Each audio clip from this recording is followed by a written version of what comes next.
Round one. Fight. Heroes never die.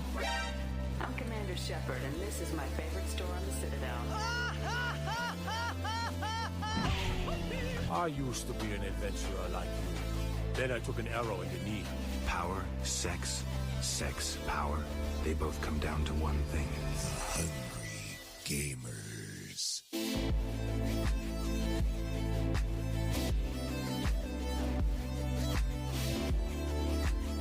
Hello, and welcome, boys and girls, to the 136th episode of the Hungry Gamers podcast. We are powered by 8bit.net and Audio Technica.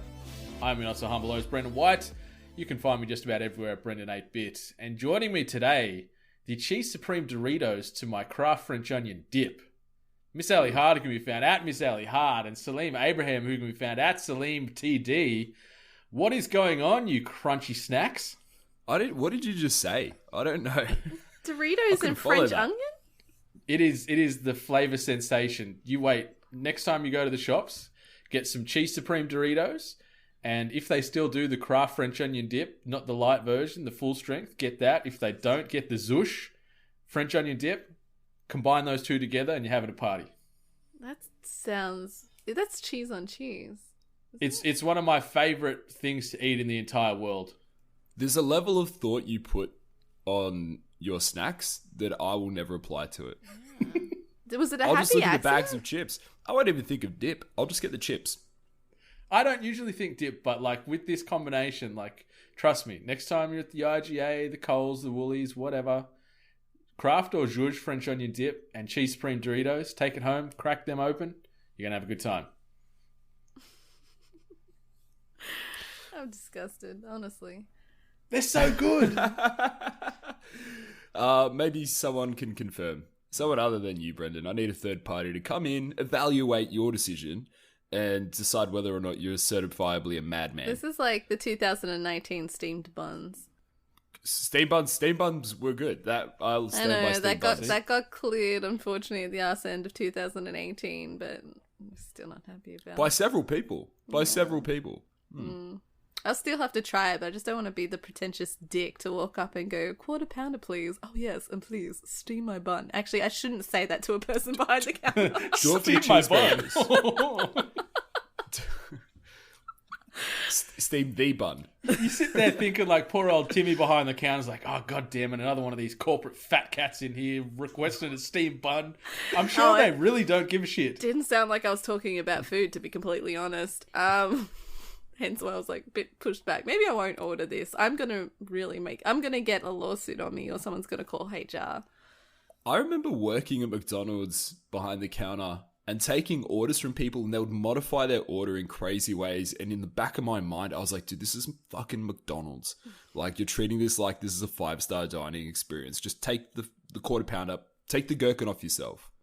You know, don't waste my time here. Hopefully you've got a friend nearby that absolutely loves them, and then you can pass them on to them. Hello.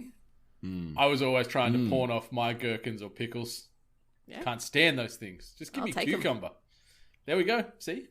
It works out. See, when we go to McDonald's next, I will order your burger with the steamed bun, and you can have my pickle. So we're not going to flick it on the roof? We can try. just, we all heard it. HR. God damn it. So anyway, seriously, Cheese Supreme Doritos, French Onion Dip, it's the best. I don't steer anyone wrong with foods, trust me. I don't know much, but I know my snacks, all right? So just trust me on this. I will have to try it now. I'm just curious. If anyone else out there tries it, let us know. You know what I'm curious about? Many things, but in this instance, what have you guys been playing this week or doing? Tell me the things. It's been a disastrous week for Australia in regards to the temperature-wise. It made world news, so I'm sure wherever you are listening to this, you probably heard about the hellstorm that was Australia.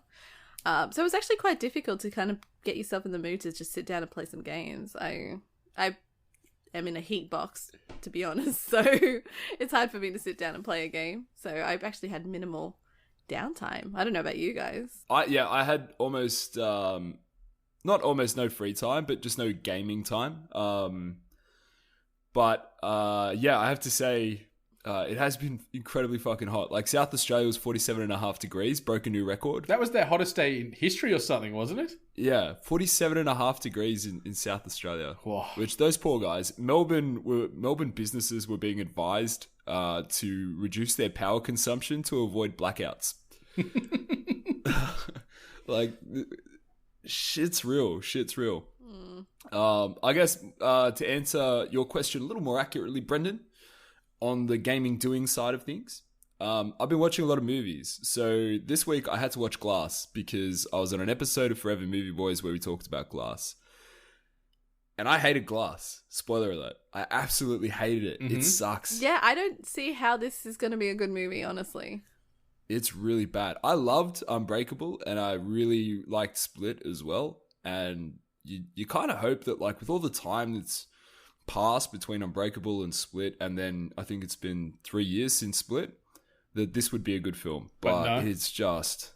No, it's really not. It's not great. Without spoilering, what's your main bugbears? Like, if you were to sort of give us a conclusion of how you got to you really hate this movie, why? M. Night Shyamalan doesn't understand pacing, doesn't understand people, just doesn't know how people interact. Like, I think he's an alien. I don't think he understands actually what people say when they talk to each other, like, just in general conversation. His dialogue's just woeful. And he's also... Marche pointed this out to me after some very fierce debate in the episode the other day. He's very meta, and he's like... I just feel like he's a slave to his plot twists, and, like, the twists suck. And they just redefine the whole film as well. So you kind of watch this shit film, really poor film for, it's 2 hours and 8 minutes. I almost walked out halfway and just thought, you know what? I'll just guess what happens for the next hour on the podcast. You probably nail tomorrow. it too. Yeah, I'd probably be pretty close. Yeah, for the first hour and 45 minutes, you watch this film, then the twists start kicking in, and it puts a different perspective on that first hour and 45 minutes. But it's like, yeah, but I just sat through that, and it sucked. And yeah, sure, now I see it with a different lens, but it still sucks. It's so like he's sort of not caring for your time. No, it's more that he cares about his own message and ego than actually telling a story that people want to listen to. And also, it's like, I don't even think he's read a comic book. Like, the way that his characters talk about comics and comic books, which is very pertinent to the storyline. I'm like, has this guy ever read a fucking comic book? Like, he doesn't understand. Again, I just don't think he understands people. So, when I think was that's the last pretty... time he was relevant? Split was pretty good. Split was great. I didn't like Split that much. It was okay, but it wasn't. I really liked it. I thought it was great. It's a great little film about two people dealing with abuse. Well, what? Yeah, so I don't know. Do we really want to unpack it? No, this is not the show. It's two people. It's like it's the Split character played by McAvoy, and then I forget the girl. Her name's like Anya. They're both like survivors of abuse, and by the end of the film, they both kind of overcome it in their own way. But yeah, it's crazy because he's got 23 personalities, and she's a hostage in the situation. It's the ultimate strength climbing up wall thing that got me. Is like, yeah, I like the whole personality thing, but I don't like that all of a sudden supernatural shit. I kind of like that because that whole film for me, you're kind of guessing, like what the hell's gonna happen, and then that happens, and you're like, oh my god, this is actually like. Sorry, Brendan, we'll stop talking about movies. Here. Yeah, sorry, I didn't mean to dive into this too hard. I don't mind, like. I don't know, he's just like, he obviously exploded onto the scene with sort of the Sixth Sense, and maybe sort of Signs kept him around a little bit, but after that he sort of tapered off for me. Yeah. Like the Village, which got a lot of praise from people, I just thought it was a dud of a film, The Village. Yeah, that's pretty hit or miss. Anyway, if you want to hear more about me bagging Glass and putting a case forward as to why M. Night Shyamalan's a psychopath, go and listen to the latest episode of Forever Movie Boys, which is on the 8-Bit Network, hashtag 8-Bit Collective. Oh yeah, Company Man. I also watched Polar. Is it good? I haven't watched it yet, but I really want to, but I've heard it's kind of crap too. It's like, It's not horrible. Like, it's weird. I'm looking at the score. It's got like 9 out of 10 on IMDb and 12% on Rotten Tomatoes. It's like it's completely off scale. IMDb is not the best place for. Metacritic will give you the balance.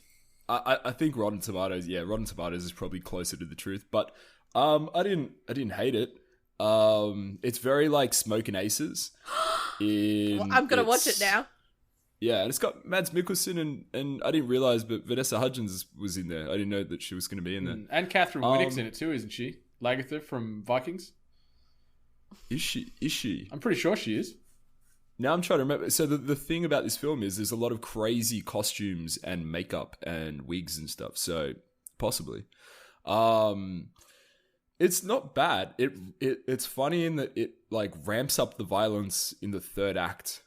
Like from the start of the third act, it really ramps up the violence, and it already kind of is a gratuitously violent film for the first two. So I'm sold. That was fun, I guess. Seeing Mads Mikkelsen like John Wick the shit out of people was kind of fun. Not quite as, he's an old guy now, so he's not kind of doing Krav Maga or whatever the hell John Wick does, but it's still quite good. It's just a little too over the top, I think. That's all. I love Mads Mikkelsen. I love him. Yeah, I me like too. Smoking I'll forgive Aces. anything he's in. He's so underrated too. He's got like a good comedic delivery. Like if they give him some comedy and some lighthearted stuff, he's really, really good in that space, I find. But he doesn't get that opportunity enough in pretty much the majority of things he plays. Because he's usually just the bad, European antagonist all the time. Yeah, I think that where excuse me, I think that where Polar is really good is in the moments with him and Vanessa Hudgens where they do kind of get to have really quiet two-handed sort of scenes, which are funny. There are some funny moments in this. There's a great scene with the dog, which completely like blew me away. He ends up adopting a dog, and I'm like, oh, is this John Wick? Like, what am I watching? Quite early on, and then in the next scene, something amazing happens to this dog, and it's just it's kind of funny. It's kind of fucked up, but it's kind of funny. It becomes a character in the old Glass multiverse. It's a super dog. M. Night Shyamalan comes in. Full circle. Another bad thing about Glass, M. Night Shyamalan can't act, and there's like a really bad scene with him in there where he thinks he can, and it's just so obvious. Like anyway, don't watch Glass. Do watch Polar. It's on Netflix. Okay, I'll give it a look because I nearly watched it yesterday, but then I'm like, I'm just gonna go play some games. Yeah, on the gaming front, nothing new this week to report. Very much the same old. I'm just very addicted to Magic right now. It's actually really sad, and it's just a game that I can pick up when I'm getting home at like 10:30, and I just want an hour to de-stress, and not think. So I play a complicated trading card game. Anyway, that's me for the week. Sorry for chewing you off. It sounds sexy. For 12 minutes? For 12 minutes about movies? Sorry, HR guys. is going to get flooded. Might get gushed, you could say.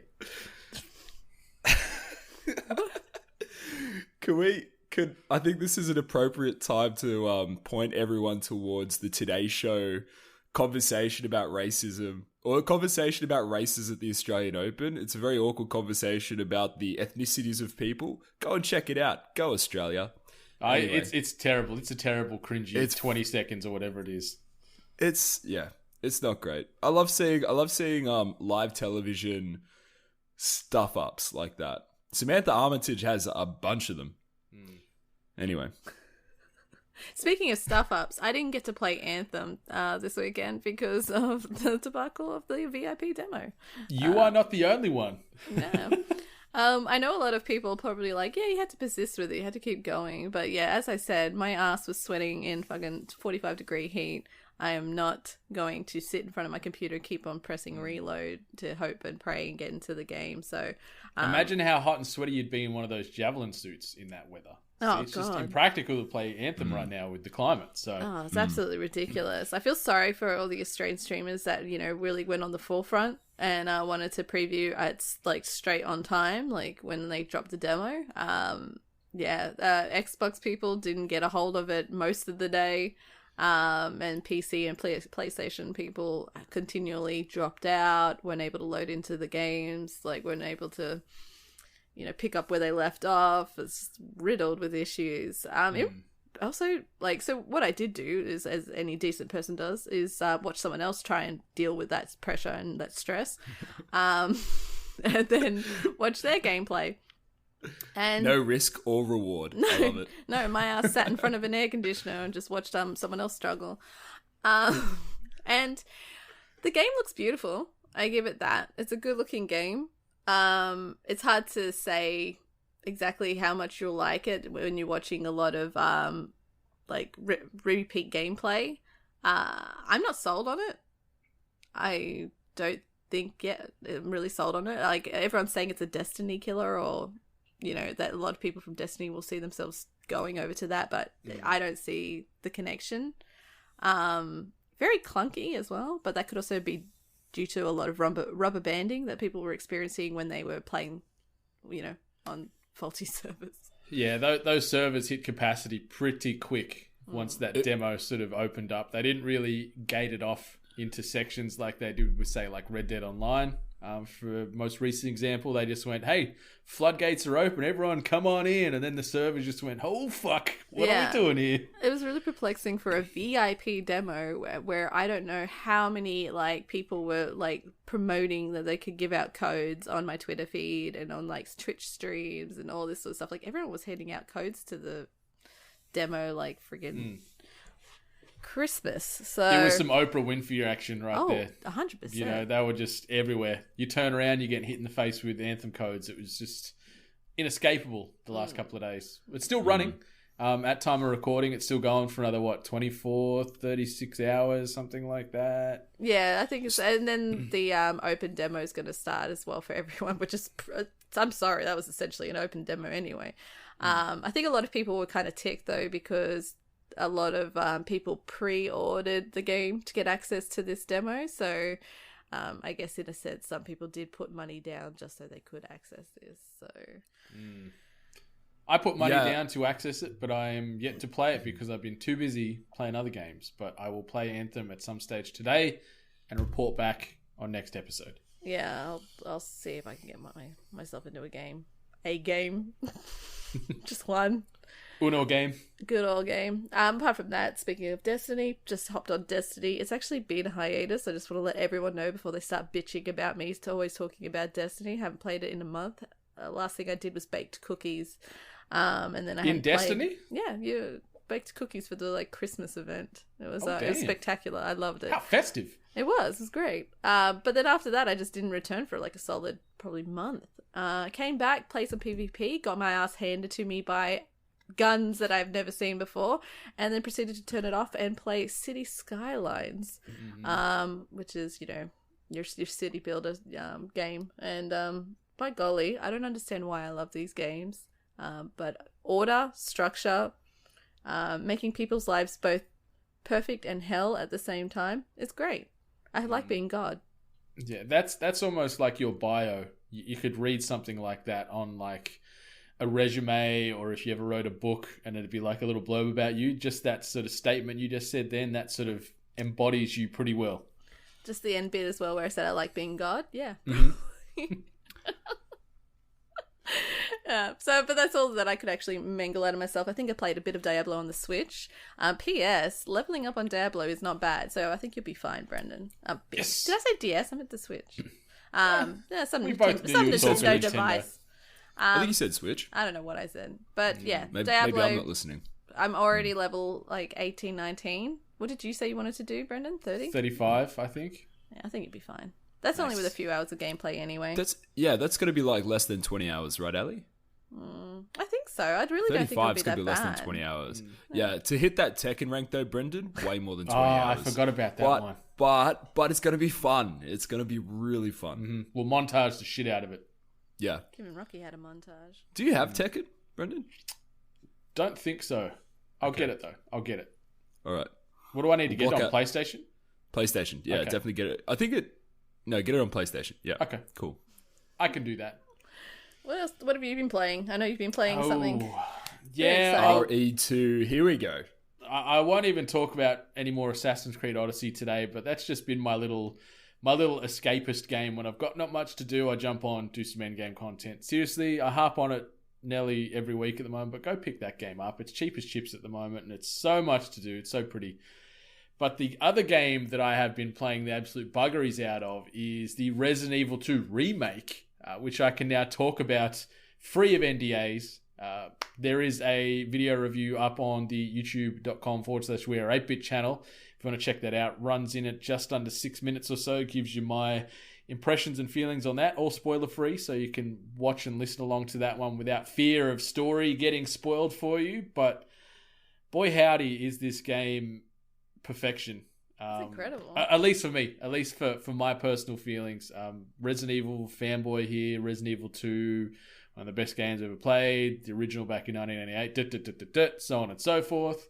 But God, this remake is done so well. Capcom and whoever was like the team behind it at Capcom that put this together, you can sort of see the care and the heart and soul they put into this. It wasn't just a refresh on the graphics and left it as is. You know, they modernized bits and pieces, changed some of the puzzles slightly to make it a little bit more fun and interactive. The story changed ever so slightly in certain parts. The boss battles are great and dialed up a little bit more. It's everything you could want. As you guys have probably seen on the internet, it's getting pretty damn universal praise from just about every outlet as far as review scores and execution and things like that goes.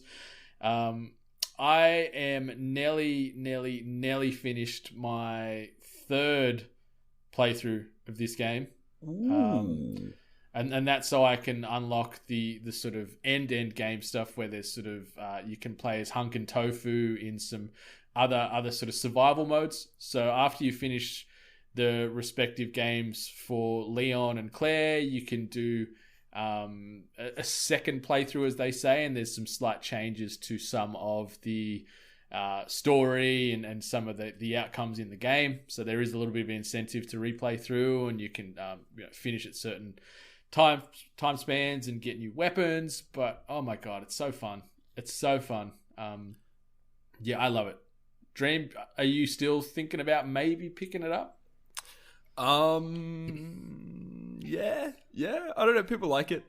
Everyone seems to like it. No one's complaining about it. I'm trying to work out, and this ties into a bit of an IGN related news story from this week, but I'm trying to work out what the difference in playing it through twice does, aside from like giving you a perspective of a different character. Is it like a different ending, or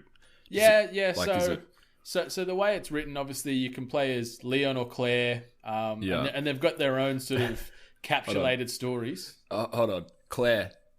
Is this the same Claire that neither Ali or I guessed last week? This is the same Claire. Claire Redfield? Yay, there we go. Yeah. There we go. I adapt. Originally known as Elsa Walker before they made her story more relatable and tied in with Chris Redfield, as we learnt last week. She's got a black leather jacket, likes riding motorbikes, Nintendo's Character of the Year 1998. What other obscure facts? It's actually like Hero a of the Year. maroon jacket. But you're close. Right, okay.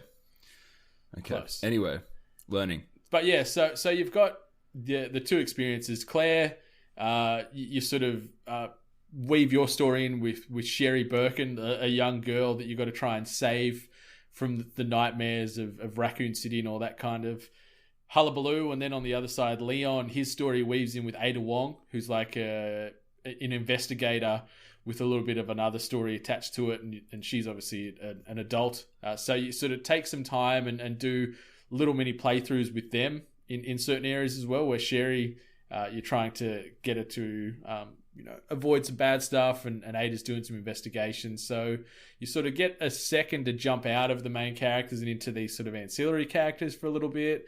You see different parts of the world, some different boss battles, different end results as far as how the story ends. But they're on sort of parallel paths, but they sort of just diverge and fork off here and there at a couple of junctures. So it is worth playing both, because you do get a different experience. Jump scares out of 5? Yeah, probably at least a 4 out of 5, I reckon. Oh, wow. It wasn't like I was sitting there clutching my chest the entirety of the time, but at least in probably the first 2 acts, for both playthroughs, I think I found myself a lot more on edge because you're sort of a little bit undermanned as far as weaponry goes, or you're light on ammo. But in that third act, for both playthroughs, I found ammo was in, not short supply at all, and you can build your own ammo reserves now as well. So by the end of it, I could use sort of the heavy weapons just about on everything, where in the early stages it's like every pistol round counts because I'm so low, and oh shit, my knife's broken, so you're constantly sort of ducking and weaving, but at the end you can just sort of stand and deliver. Yeah. So but it's really good. It's so good. Graphically it looks fantastic. Graphically it looks amazing. It is gorgeous, and the enemies are creepy as shit. Just being able to sort of incapacitate enemies, especially zombies, where you can sort of shoot their legs out or shoot their arms off so they can't grab you, to make it easier to get around them. Or the sort of cheese tactic I ended up working with most of the zombies. I'd shoot them in the kneecaps, make them drop to the ground, then just run over and then just shiv them to death like 20 times until they died, just to conserve ammo. So that was my sort of tactic to avoid the undead. But lickers and things, it's just, yeah, you gotta fight or flight with them guys because they cut you up quick as a whip. But it's so good. Cool. It really is everything I could have hoped for. They executed this thing brilliantly and stuck the landing. Like, it's, yeah, I can't say enough positive things about this game. So are they going to start redoing the other series, like the other games? Wouldn't surprise me. Like, I haven't seen any sales figures or whatnot because the game's only been out for 2 days as we record this. But I think if it sells well, it wouldn't surprise me to see like a Nemesis remake, or maybe an RE4 remake down the line as well. Yeah. I want to see that RE5 remake. Now with more racism in 4K. I'd like to see how they dodge all of that. It'd be like what Zelda did, where they made Ganondorf like green later on, just to avoid. I think it was like before it was like very anti-Semitic, Ganondorf, and then they just kind of greened him up afterwards. I think that's what it was. Sounds about right. Real fact. It's so good. I don't know if sort of my praise and talking on this podcast is doing it enough justice, but it is so good. And any fans of Resident Evil or survival horror, or just want to get a little bit creeped out and have some fun, feeling like you can be pretty helpless at times, this is a great game to jump in at. It's $60 or $70 at JB, so you can get it for pretty cheap already, and you're going to have easy 14, 15 hours minimum worth of game time in this, just from those 2 playthroughs alone. Then you've got obviously the second playthrough options, and then the survival mode options. DLC's coming out soon for it, so they're invested in the long term. Capcom are really throwing their weight behind it. I look forward to seeing more anyway. Hopefully, we start seeing a real vamp on high quality horror. Yeah, 100%. Because outside of things like The Evil Within, and I guess you can start looking at like the Outcast games and stuff, where those games there is no combat element, it is constantly just hiding and running and hiding. There hasn't been this sort of standard fight horror to this caliber in a while, I don't think. Yeah. Hopefully this develops anyway. But I'm glad that something so close to your heart actually turned out to be as amazing as you hoped it to be. Yeah. Like I'm on the top of the mountain screaming all the positives and praise at the moment. So clearly my video gaming year can only go down from here, but we'll see what happens. But at least I've started on a good note. Quite the optimist. Yeah. Oh, jeez. I am optimistic about February 14th, though. Why is that? Which is the launch of 8-Bit 3.0, the hashtag AT3BIT Day. Ton of content coming, ton of new exciting announcements. February 14th, keep your eyes locked to our socials because we've got a heap of cool things coming your way.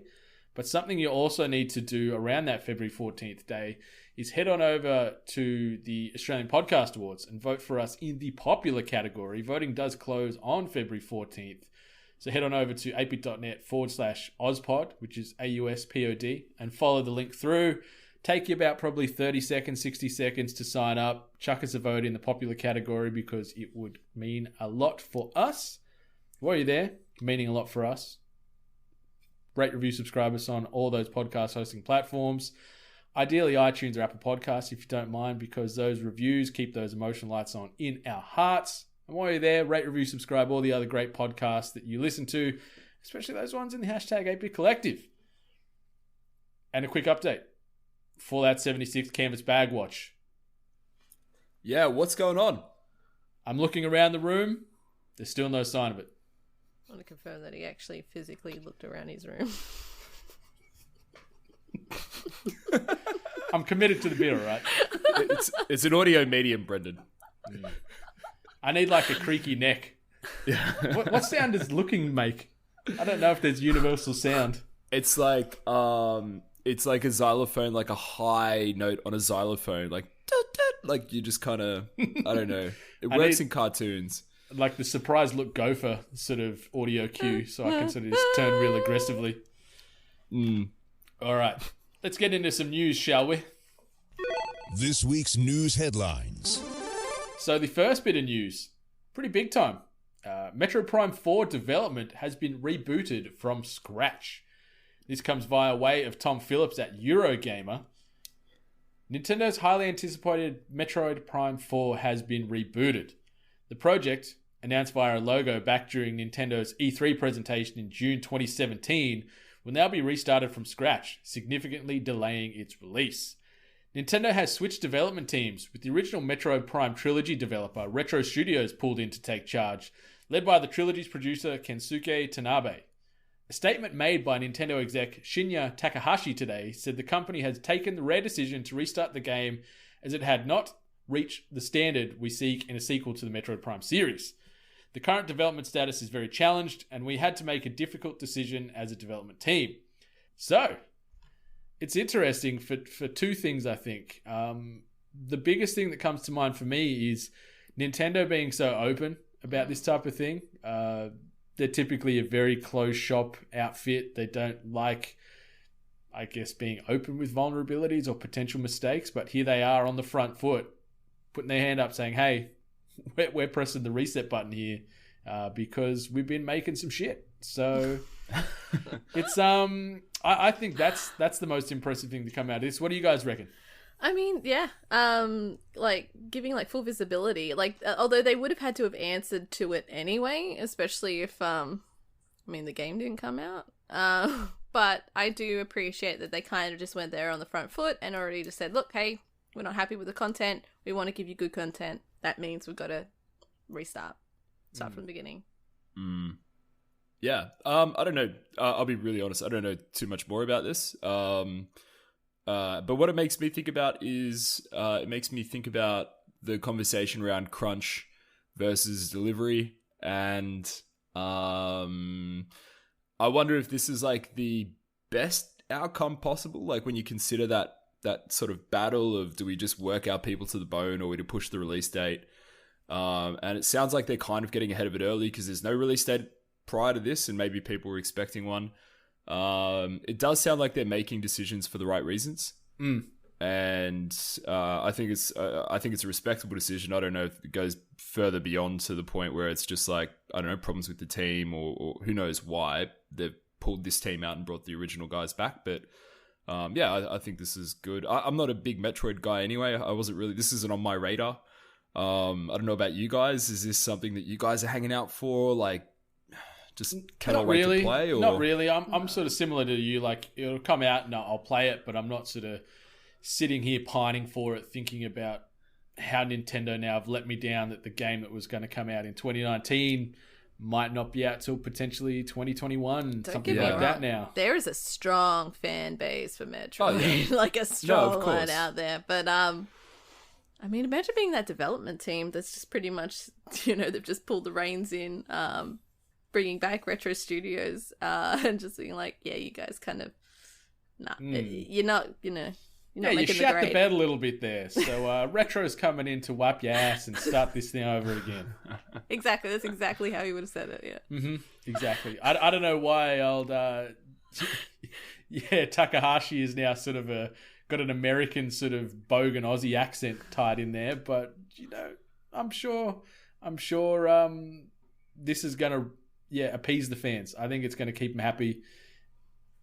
Speaking of the fans, though, I did read a lot of Twitter responses mostly. I didn't really dive into Reddit because that place can be a bit scary sometimes. But Twitter responses in regards to this news, it's actually been pretty positive. People have been actually quite accepting on, them pretty much fronting up and saying, we want to give you something good, so this is why we're doing it. So that's a positive to take out of this too, is that some of the fan base has actually been pretty damn good about it.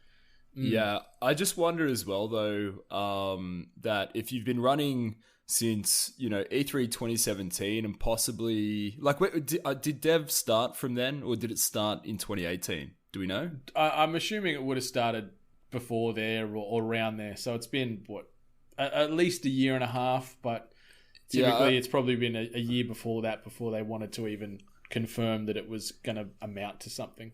Yeah, so whatever runtime they've had to date, that's going to be a cost impact on the final product, because you've now got to accept that you're paying these guys and you're paying for whatever they've paid for, the production of the now cancelled game, which now has to be factored into the next production of this game and the team and how much money they have to play with, and maybe the time frame's not going to be that much of an issue because they've done this, but the end result and the quality of the end result might still be impacted by the fact that they've just burned X million dollars on this and they don't quite have that money to throw at it anymore. Yeah. So that's a consideration, I think. I think you bang on the money. I think it's nice to see Nintendo trying to lead from a positive position, especially the Switch is still selling like hotcakes. It was the highest selling console in the United States for December, outsold the PlayStation 4 and the Xbox. I don't have the exact numbers in front of me, but actually if you combine the Xbox One and PlayStation 4 total sales for December, they didn't even equal the amount of Switches that were sold during that sort of December holiday period. So, there's still demand for it. And it's interesting to see Nintendo showing signs of vulnerability and more of a human aspect to it, I guess, as far as the development cycle goes on some of these games. Just as long as they don't delay this new next-gen Pokemon RPG remake. Otherwise, there's going to be riots, I'll tell you. Yeah, that's just another different level of a fan base, it seems. Yeah, so the next bit of news, Netflix developing a Resident Evil TV series. This comes via way of John Squires over at Bloody Disgusting. It is a great website, by the way. It's like a horror, sci-fi based website talking games, comics, television, film. It's my little go-to for all that kind of thing for horror and science fiction. So Deadline has reported that Netflix is developing a Resident Evil television series. The site details, I hear the series will be a Netflix global original. German production and distribution company Constantin Film, which is behind the Resident Evil movies loosely based on the Capcom video game series, is the studio. Search is underway for a showrunner to shepherd the adaptation. They also add, no one is commenting, but I hear the plan is for the series to expand the Resident Evil universe and deepen the existing mythology. I hear the series will keep the basic premise, which also served as a setup for the movie franchise. The drama series will explore the dark inner workings of the Umbrella Corporation and the New World Order caused by the outbreak of the T-Virus. So, I am greeted with moments of pause to start with this. The fact that they're referencing that dumpster fire of a film franchise through this, they've got the same distribution company tied into it. I'm scared. I'm really scared. I thought the Resident Evil movie series is one of cinema's greatest achievements. It's up there with Glass, I do believe. Yeah. It's one of... How many of them were there? There were like 9 or some shit. I think there were 7 or 8. Far out. Yeah. Anyway. Yeah, so when... I think, was it you, Ali, that dropped this in our chat to start with? Or was it did. Benny? Yeah. Oh, it was me. Yeah, when I saw that headline, I was like, oh my God, this is awesome. And then I clicked through and saw that some of the old suspects that we had to deal with for this franchise for, its 10 plus years when it was on the big screen are tied into this.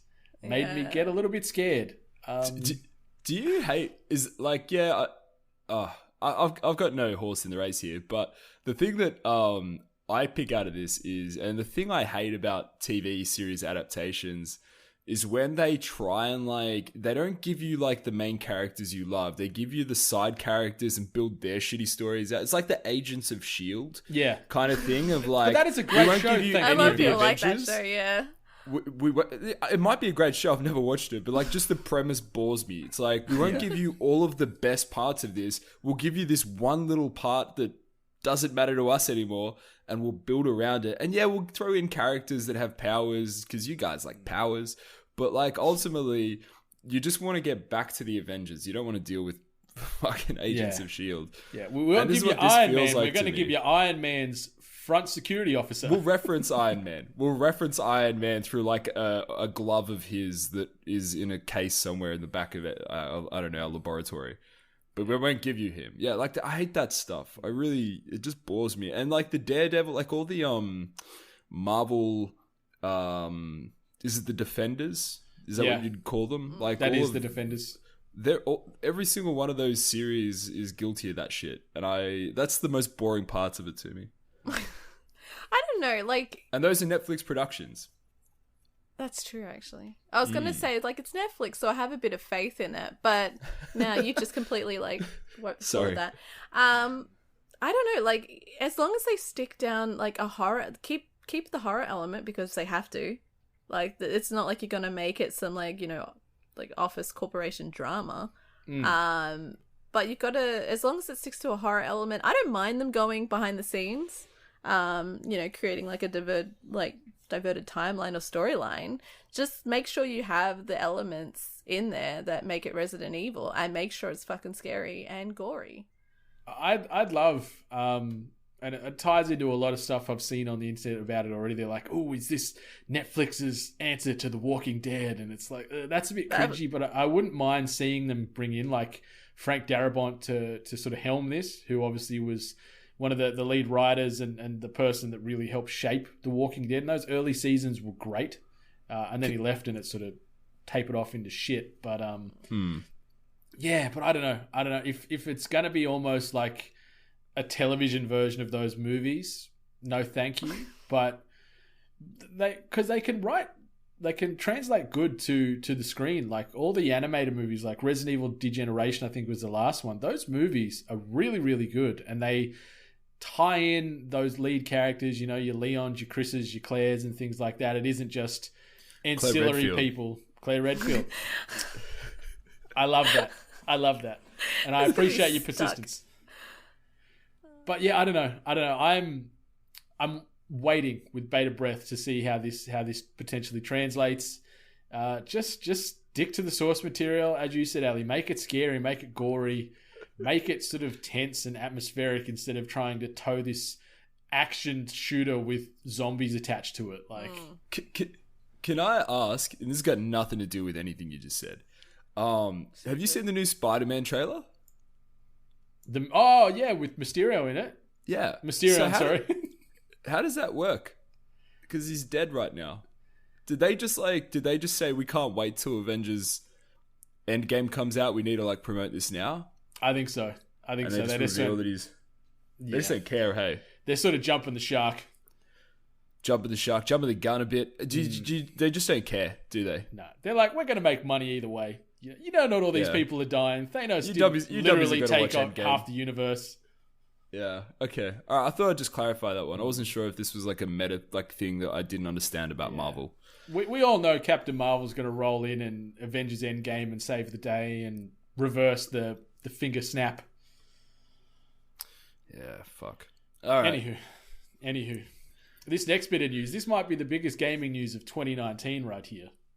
Farming Simulator joins the world of esports with its own league.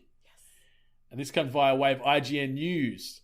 Giant Software have announced a full-fledged esports league for Farming Simulator in Europe with a total prize pool of €250,000. The new league will be held in the new Farming Simulator 2019 and will feature 10 tournaments across Europe. The events have progressed from bale stacking we saw in last year's Farming Simulator Championship to a competitive 3v3 mode.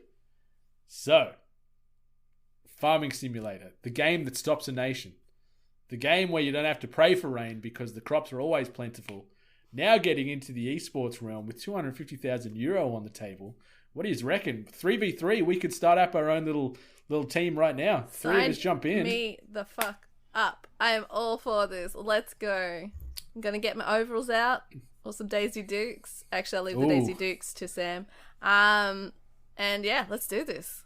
What are the Daisy Dukes? Are they boots? They're the short shorts. Tiny shorts. Oh, yeah. No, I'll rock those for sure. A little bit of arse hair hanging out the bottom. Just got good legs, man. It just got good pins. Yeah.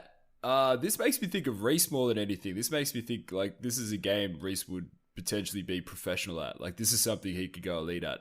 But I will happily do this with you guys. I've never done a farming simulator. I don't understand how it works. I understand there's farming involved and that it's a simulator, and that's about the extent of my knowledge. So I need some guidance. It is a pain in the ass of a game to get into, I must say. Like, every time it takes a while. It does. It really, really does. It's really tedious, and there's a lot of elements in that you've really got to get your head around. So I'm all for it. Fuck yeah. Let's get some other things in that esports realm. I'm curious to see how a 3v3 mode would translate. Like, is it like who can, plant and sow a crop quickest, or, water your fruit trees, or service your tractor? I don't know. Who's got the best taste in a digital orange? Is that well, 3v3? So you've got three people coordinating. I don't know if it says bale stacking, so I don't know if it's that's another one. Oh, okay then. Two competitive. Yeah, well, I guess it's just coordinating like three people onto one farm and then producing like maybe the highest profit within a time frame. Yeah. Although that sounds like it'll take a while. It's interesting though. It is very interesting, and it's cool to see. Like, this is such a bizarre entry into the esports world, but these games have, similar to other games we've talked about today, like Metroid and stuff, it does have a very, very intense, very committed fan base. Maybe those people where they're living in a tiny studio apartment and their dream is to work out on the ranges and have a crop and yardage and all that kind of stuff. They can live out those fantasies in games like Farming Simulators. So, it's got its place. And €250,000? That's a lot of cash. It's a lot of cash. That's like 17 million Australian dollars. Like, that is a huge, huge purse. I'm sorry? Solid conversion there. How much money was that, Brendan? Okay. About 17 million, I think. Didn't carry the 2 times the 5. Yeah, about 17 million. Yeah. Or 181 billion yen. We can live wherever we want. We're fucking billionaires, baby. Yeah. Or in what's the currency in Africa where they've got like $1 million notes and $1 billion notes, but that translates to like $100? No, rupees is India. It's I'm not gonna get it. I just wanted to bring up that someone's currency was rupee. Yeah, it's India. 52 rupees to the dollar. And you know what other currency is out there too? The dong. The dong. Wow. Bringing it back. Really flexing that currency knowledge / smut. That's my wheelhouse right there. That's our wheelhouse right there. Sexy money. New t-shirt, sexy money coming out. Oh yeah. It's Craig making it rain. Yeah, just raining dongs with Daisy Dukes on. All right. So speaking of money, Epic have been spending a lot of it the past couple of months. Epic have been doing epic things, this time buying AGOG Labs and 3 Lateral, 2 companies entrenched in the Unreal and the motion cap space. AGOG created the Skookum script, a scripting solution and command console for creating AI, gameplay, and a high-level stage direction. And 3 Lateral is best known for its digital humans technology, i.e. realistic animation and modeling of human characters. So both these companies have also done a lot of work in sort of film, whether it be animated or maybe CGI-based aspects as well. So it's curious to see what Epic have planned, like just sort of spitballing. What do you guys think purchases like this are going to do for Epic down the line? Are they going to try and make a production company in cinema or stay in gaming? What do you reckon? Just hypothetical. I think they're staying in gaming. Yeah, absolutely. Skookum script, I was reading, it's been used in Unreal Engine, in the Unreal Engine since 2013, and it's a way of, like, scripts in general are just like an interface between a person and you know, the machine to help you more easily navigate whatever software you're using. So something like this would give them greater control over how that script develops and that language develops, so that if they down the line want to do something hyper specific, they've got control of the company that lets them build that from the hardware up. So that's probably like the rationale behind that acquisition. I didn't realize that 3 Lateral had worked on like Rise, Hellblade, GTA 5, amongst a bunch of other Horizon Zero Dawn's in there, I think I saw as well. Like, these guys are doing modeling and all of whatever's behind that for like huge games. So this is a good little grab, I think. Epic just flexing again. You know, we're the big dogs. I think, yeah. What the? Yeah. What are they gonna buy next? You know, buy me. Like, I'll sell myself to them. I don't care whatever they want me to do, as long as the money's right. The dream script. Dream script. No, I can cut grass real well. Good lawnmower. What about cutting other people's grass? Nah, not so good. Not so good. I'm good at having my grass cut though. What else? I got a couple of other talents. I don't know. I'll figure Tekken. There's one.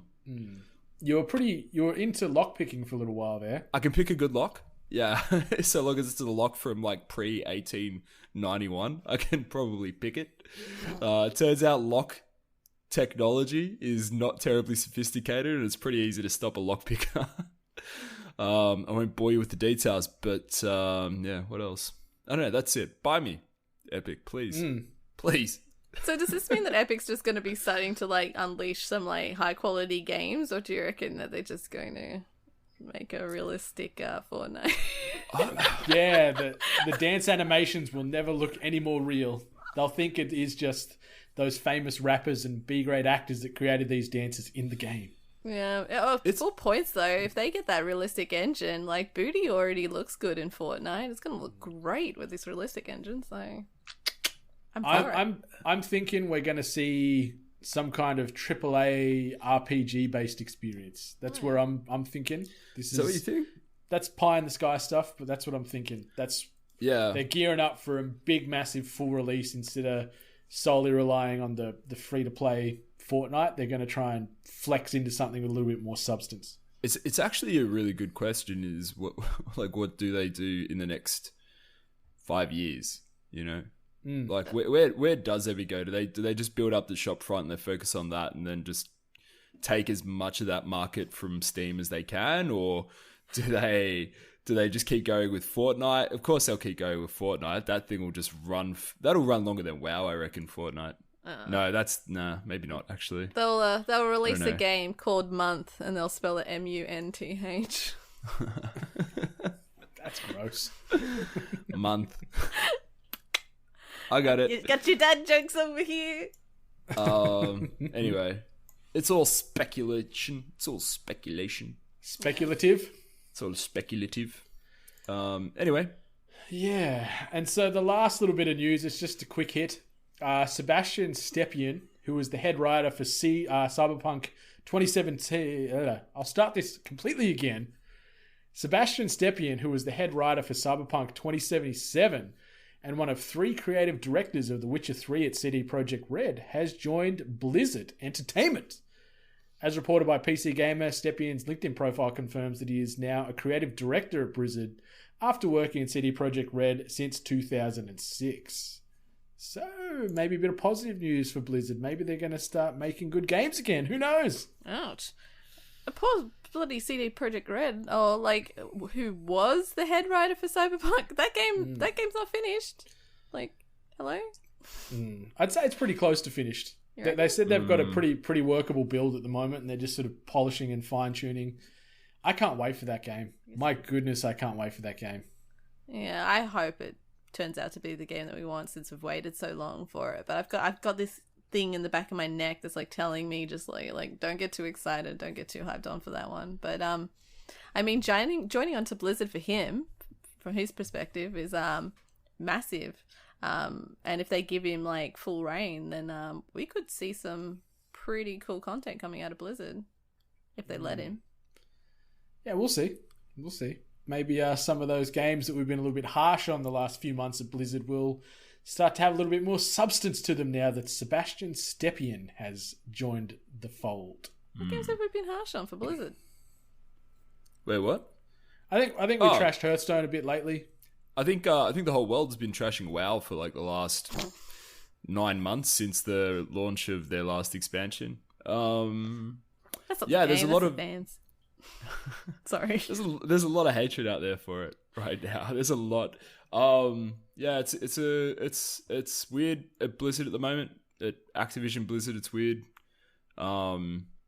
They have a lot of movement happening. They lost their CFO to Netflix in a sick, like, I don't know, like a weird business deal where he ended up copying a penalty or something and Netflix just paid it because they're like, yeah, we just want him to start now.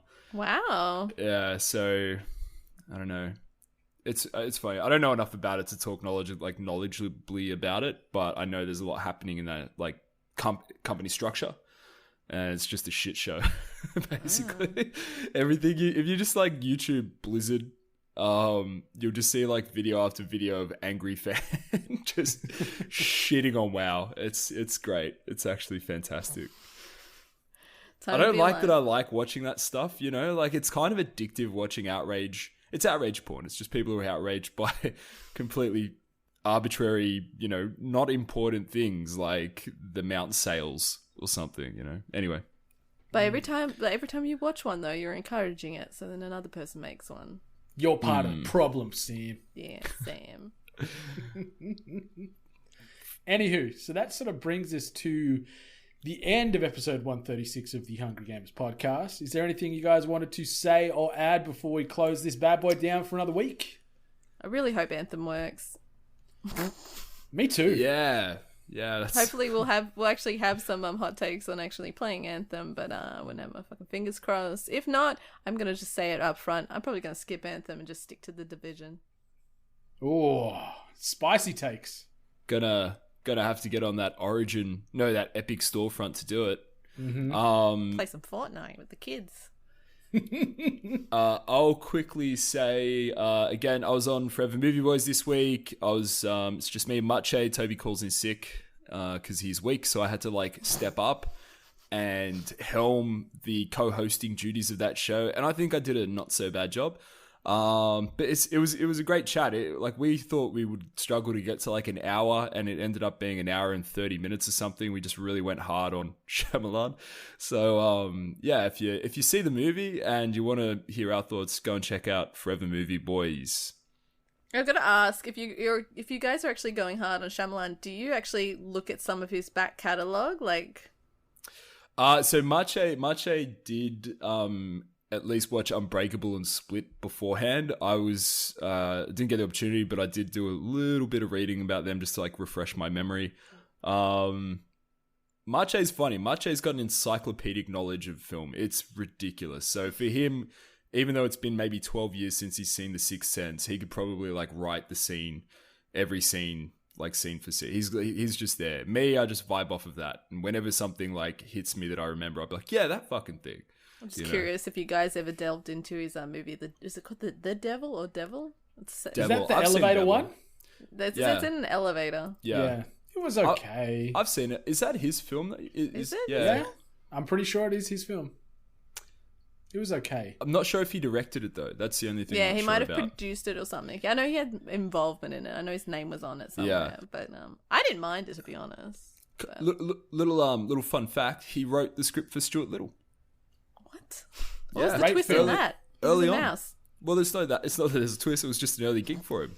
Early on in his filmmaking career. Great film. Michael J. Fox voicing that little mouse. Yep. And starring Hugh Laurie. Yeah, old House MD. Did he have a British accent or American one? American.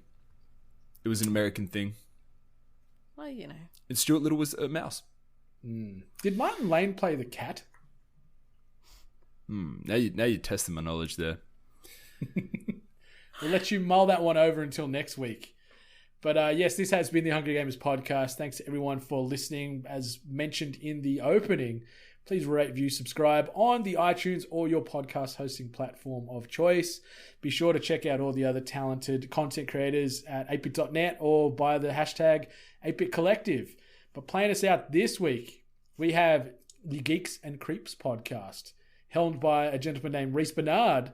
And it is a podcast where they talk TV, film, video games, anime, minis, tied more so into that spooky realm. They look at strange phenomenon with either a discussion or interview with another co-host. And they finished off with some even stranger stories told by the listeners. So check out Geeks and Creeps podcast on all hosting platforms and also search them on the social medias. But until next week, 8-Bit Nation, much love. Stay hungry. Do you want to know the latest in what's happening in the world of superhero movies, sci-fi, fantasy, anime, and comics? How about a chat about some cryptids, UFOs, and things to go bump in the night? Do you want to hear some interviews with people that know more about that stuff than you do? Of course you do. I'm Boomer, and you can join me for a monthly wrap-up of geek and pop culture news, interviews, reviews, and an investigation each episode that looks at something weird and creepy, as well as real-life ghost stories and strange happenings from ordinary people. Join me on Geeks and Creeps, which can be found on iTunes, Spotify, or podcast player of your choice. Join the conversation with Geeks and Creeps Facebook page, or follow us on Twitter with @GeeksandCreepsPodcast. You can also email geeksandcreepspodcasts@gmail.com with any weird and wonderful stories that you'd like to chat about. Can't wait to invade your earballs soon on Geeks and Creeps Podcast. Stay creepy.